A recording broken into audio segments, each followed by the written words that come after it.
नमस्कार, प्रभात खबर के digital platform पर आपका स्वागत है। हेल्थ इज़ वेल्थ के आज के अंक में हम बात करेंगे मौसम में हो रहे बदलाव पर और उससे होने वाली बीमारियों पर। इसके लिए हमने आज अपने स्टूडियो में आमंत्रित किया है रिम्स के पूर्व विभागाध्यक्ष रहे डॉक्टर विद्यापति जी को, जो कि वरिष्ठ चिकित्सक हैं। उनसे समझेंगे कि हम इस बदलते मौसम में कैसे अपने आप को बचा कर रख सकते हैं। सर, आपका स्टूडियो में बहुत बहुत स्वागत है। और सबसे पहला जो सवाल यही है कि मौसम तो बदल रहा है सर, सावधानी कैसे बरतें? सबसे पहले मैं धन्यवाद देना चाहूँगा प्रभात.com का, जिन्होंने मुझे इस आज इनवाइट किया है अपने स्टूडियो में और आज के मौसम संबंधी विचार विमर्श करने के लिए। आज का मौसम जो चेंज हो रहा है, इसमें दो तरह की बीमारियां खासकर उत्पन्न होती हैं। एक तो कम्युनिकेबल डिजीज़, जैसे कम्युनिकेबल डिजीज़ का मतलब कि एक आदमी से दूसरे में कम्युनिकेट हो रहा है जी, एक बीमारी। और दूसरा होता है non communicable disease. Non communicable disease माने एक से दूसरे में ट्रांसमिट नहीं होता है, उसे खुद उस मनुष्य में होता है।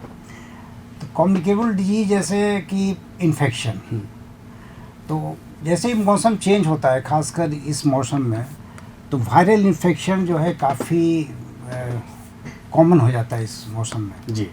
और आम देखा जाता है कि लोग घर से निकले और घर जब लौट के आते हैं तो उनको सर्दी जुकाम शुरू हो जाता है, नाक से पानी गिरने लगता है। तो एक तरह का वायरस जो होता है, जो कि उस कॉमन कोल्ड को के लिए ही होता है और एक से दूसरे में वो फैलते जाता है। एक आदमी को सर्दी हुई, पता चला कि अगल बगल जितने लोग हैं उनमें अगर छींक उसने अगर जिसमें सर्दी है उन्होंने छींक दिया तो दूसरे में कम्युनिकेट हो जाता है। तो एक तो है हुआ कि सर्दी वाला एक वायरस कॉमन कोल्ड, जिसको फ्लू बोलते हैं, उसमें सर्दी जुकाम, थोड़ा सा बदन में दर्द वगैरह शुरू हो जाता है। तो इसमें सावधानी बरतनी चाहिए कि एक तो आपको अगर सर्दी हो तो दूसरे के अगल बगल वाले जो मनुष्य, जो आदमी हैं, स्त्री पुरुष जो भी हों, तो उस पर छींके नहीं। अगर छींक आपको आ रही है तो दूसरे साइड में छींकें, क्योंकि एक बार आपने छींक दिया, वो कम्युनिकेट हो गया दूसरे में, तो उसको भी सर्दी हो जाएगी और उसका भी 2-3 दिन समय जो है बर्बाद हो जाएगा। जी जी। तो एक तो ये हुआ। दूसरा कि अगर आप ठंड में निकलें तो कोशिश करें कि अपने शरीर को पूरी तरह से ढक के निकलें, जैसे कि वातावरण में जो टेम्परेचर अचानक जो कम हो रहा है उसका शरीर पर असर नहीं हो जी। और अपनी इम्यूनिटी को बढ़ाएं जी, जिससे कि आपको इन्फेक्शन होने का खतरा कम हो। सर, एक तो बात है कि जैसे मान के चलिए, आपने बताया कि सावधानी तो हम लोग बरत ही रहे हैं। अगर मानिए किसी को ये समस्या अगर हो जाती है तो क्या क्या दवाएं लेनी चाहिए, और अपने मन से दवाई लेना चाहिए या फिर किसी डॉक्टर से संपर्क में आने के बाद? जनरली जैसे ये सर्दी जुकाम वाली जो का इन्फेक्शन है, यूजुअली 2-3 दिन में अपने आप ख़त्म हो जाता है। अगर आपको ज़्यादा प्रॉब्लम नहीं हो रहा है तो सिंपल स्टीम इनहेलेशन, थोड़ा सा घर में 1-2 दिन रह जाएं, उसी में इन्फेक्शन ख़त्म हो जाता है। लेकिन अगर आपको ज़्यादा दर्द हो रहा है, बुखार आने लगा, तो हमेशा डॉक्टर से परामर्श लेना चाहिए, क्योंकि अगर शॉपकीपर के पास आप जाएंगे तो कैसी दवा दे देगा, उसका क्या साइड इफ़ेक्ट होगा वो पता नहीं है, ना उसको पता है ना आपको पता है, और बाद में आपको भुगतना पड़ सकता है। इसलिए पहले अगर जनरली ये 2 से 3 दिन में ये इन्फेक्शन जो है ख़त्म हो जाता है। अगर नहीं ख़त्म हुआ तो डॉक्टर से संपर्क करना चाहिए। जी। अनावश्यक लोग दवाओं की जहाँ आपने बात की सर, तो लोग शॉपकीपर के पास, दवा दुकानदार के पास चले ही जाते हैं, एंटीबायोटिक का प्रयोग कर रहे थे। तो क्या एंटीबायोटिक ज़रूरी है या फिर डॉक्टर के परामर्श के बाद ही लें? नहीं, एंटीबायोटिक तो हमेशा डॉक्टर के परामर्श के बाद लेना चाहिए, क्योंकि इसी के चलते रेसिस्टेंस आजकल डेवलप कर रहा है कि बहुत सारी एंटीबायोटिक दवाएं जिसमें देना चाहिए उसमें कारगर नहीं हो रही हैं। ये तो एक वायरल इन्फेक्शन है, वायरल में एंटीबायोटिक का कोई महत्व ही नहीं है और इसके लिए स्पेसिफिक कोई एंटीवायरल दवा भी नहीं है। ये ऑटोमेटिक अपने 2 से 3 दिन में ख़त्म हो जाती है। जिसका बॉडी रेसिस्टेंस कम है उसी में आगे ही बढ़ने की संभावना रहती है, तो फिर डॉक्टर से परामर्श करने के बाद ही आगे बढ़ना चाहिए। एक तो ये मौसम के अनुरूप की बात हो ही रही है सर, इसमें सबसे जो बड़ा खतरा रहता है वो अस्थमा के मरीजों को या सीओपीडी के मरीजों को होता है। तो क्या उनके लिए क्या सावधानी और क्या करना चाहिए सर? देखिए, इस तरह का इन्फेक्शन जो होता है उसमें 2-3 चीज़ काफ़ी कॉमन है आजकल के। एक तो अगर सीवियर इन्फेक्शन हो गया तो निमोनिया होने का खतरा रहता है जी। दूसरा कि आज़मा के अगर मरीज़ हैं तो उनका आज़मा प्रेसिपिटेट हो जाता है। ठंडी जो हवा चलती है या ड्राई एयर जो है, इसमें आज़मा प्रेसिपिटेट होने का खतरा काफ़ी हो जाता है। तो सावधानी ये बरतनी चाहिए कि एक तो आप अपने बॉडी को हमेशा ढक के रखें, ज़्यादा कोशिश करें कि अगर किसी को इन्फेक्शन है उससे थोड़ा सा दूर रहें या मास्क का प्रयोग करें, जिससे कि आपके अंदर इन्फेक्शन नहीं, खासकर बच्चों में और बूढ़ों में इनका बॉडी रेसिस्टेंस काफ़ी कम होता है, उनको तो मास्क का प्रयोग करना ही चाहिए।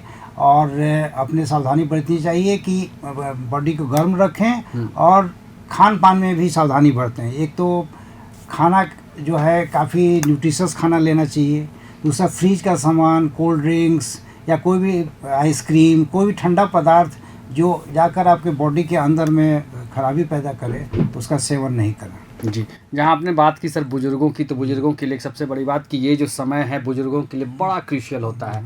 आप अस्पतालों में देखेंगे तो सबसे ज़्यादा अभी जो है समस्या लेकर के बुजुर्ग ही पहुँचते हैं। क्या सावधानी, आपने तो बताया ही, लेकिन अगर कॉमन बुजुर्गों की बात करें तो उनके लिए क्या सावधानी बरतें? अभिभावक चूँकि क्या ध्यान रखें उनके लिए, क्योंकि अब जो लोग हैं, जो घर के जो थोड़ा समझदार लोग हैं, जो बुजुर्गों का ख्याल रखें, उनके लिए क्या रखें? देखिए, बुजुर्गों में अभी दोनों ही तरह की बीमारी काफ़ी कॉमन हो जाती है। एक तो कम्युनिकेबल डिजीज जो कि इन्फेक्शन के चलते हैं, जैसे निमोनिया हुआ, अगर आज़मा के मरीज हैं तो आज़मा प्रेसिपिटेट हो जाएगा। और दूसरा कि ब्लड प्रेशर इस मौसम में काफ़ी बढ़ जाता है। अगर ब्लड प्रेशर, बुजुर्ग जो अगर ब्लड प्रेशर के मरीज हैं तो सबसे पहले ध्यान देना चाहिए कि दवा हमेशा लेते रहें, दवा छोड़ें नहीं, क्योंकि अगर ब्लड प्रेशर ज़्यादा हो जाता है तो उसी के चलते ब्रेन स्ट्रोक या कार्डियक स्ट्रोक होने का खतरा बहुत ही बढ़ जाता है। इसलिए आम देखा जाता है कि जाड़े में हार्ट अटैक और ब्रेन स्ट्रोक का खतरा काफ़ी कॉमन हो गया है, क्योंकि ब्लड प्रेशर अचानक शूटअप करता है। जैसे ठंड बढ़ती है तो धमनियों में सिकुड़न पैदा हो जाता है, धमनियों में सिकुड़न जब पैदा हो जाता है तो ब्लड प्रेशर हाई हो जाता है, और सडन जो ब्लड प्रेशर हाई होता है तो उसके चलते ब्रेन हेमरेज का खतरा बढ़ जाता है या हार्ट अटैक का खतरा बढ़ जाता है। इसलिए जो अभिभावक हैं जो बुजुर्ग की देखभाल कर रहे हैं, उनका ब्लड प्रेशर नियमित रूप से जांच कराते रहें। उनको दवाई हमेशा, जैसे खाना ज़रूरी है उसी तरह से दवाई जो निश्चित समय पर जो दवा देनी है वो दवा को ज़रूर दें। देखें कि बुजुर्ग समय पर दवा ले रहे हैं कि नहीं ले रहे हैं। अगर दवा मिस करेंगे तो एक बार के मिस करने से ही उनको खतरा काफ़ी ज़्यादा बढ़ जाएगा, और अगर हार्ट अटैक या ब्रेन स्ट्रोक हो गया तो उनको महीनों जो है बिछावन पर सर जाना पड़ेगा। जी, आपने बात की सर बीपी की। बीपी का ही सवाल हमारे पास था कि बीपी अनियंत्रित होता है इस मौसम में, तो बीपी के साथ साथ क्या शुगर के मरीजों को भी विशेष ध्यान, या किडनी के मरीजों को भी जो डायलिसिस पे हैं उनको क्या सावधानी? हाँ, नहीं, चूँकि बीपी बढ़ती है तो अगर डायलिसिस पर मरीज हैं और किडनी के मरीज हैं तो बीपी बढ़ने से उनका किडनी का जो डैमेज है वो और बढ़ते जाता है। एक तो किडनी डैमेज होने से ब्लड प्रेशर बढ़ता है, और दूसरा ब्लड प्रेशर अगर बढ़ गया तो उससे किडनी डैमेज होने का खतरा भी बढ़ जाता है।